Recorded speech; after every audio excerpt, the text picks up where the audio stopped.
আসসালামু আলাইকুম সুপ্রিয় দর্শক শ্রোতা, যে যেখান থেকে আজকে এই ভিডিওটি দেখতেছেন। এই যে এই চাচা আসছে অনেক দূর থেকে। তিনি ঢাকায় একটি গ্যারেজ আছে, ওই পেডেল চালিত ভ্যানগুলো উনি ভাড়া দেয়। তো ওই ওনার প্রায় 40টার মতো ভ্যান আছে, এইগুলো ঢাকা শহরে ভাড়া দেয়। ওই ভ্যানগুলোতে বিভিন্ন সবজি হকাররা যারা আছে ওইটা ভাড়া নিয়ে ওইটা দিয়ে ব্যবসা করে। মাস শেষে তিনি একটা অ্যামাউন্ট পায় আর কি, সেটা দিয়ে সংসার চালায়। আর এখন ঘটনা হচ্ছে উনার ভ্যান গাড়ি যেন ভাড়া হয়, এবং কি যারা ভাড়া নেন তারা অবশ্যই ওনার ভ্যান গাড়িগুলো হেফাজতে রাখবেন। কেউ চুরি করে নিয়েন না, কেউ ওনার ক্ষতি করেন না।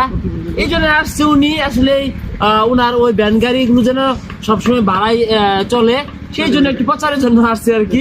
খাইতে পারি আলহামদুলিল্লাহ। হ্যাঁ, আপনার ঢাকা কোন ঠিকানায়, কোন গ্যারেজ, কি সমস্যা এখানে বলেন।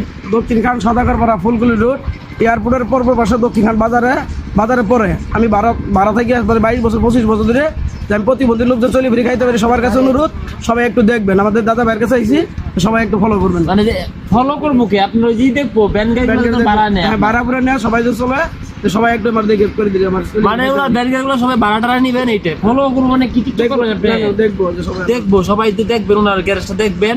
আর ওনার গ্যারেজের ভ্যান গাড়িগুলা যাদের প্রয়োজন তারা ভাড়া নিবেন এবং হেফাজত করবেন। হ্যাঁ, আসসালামু আলাইকুম।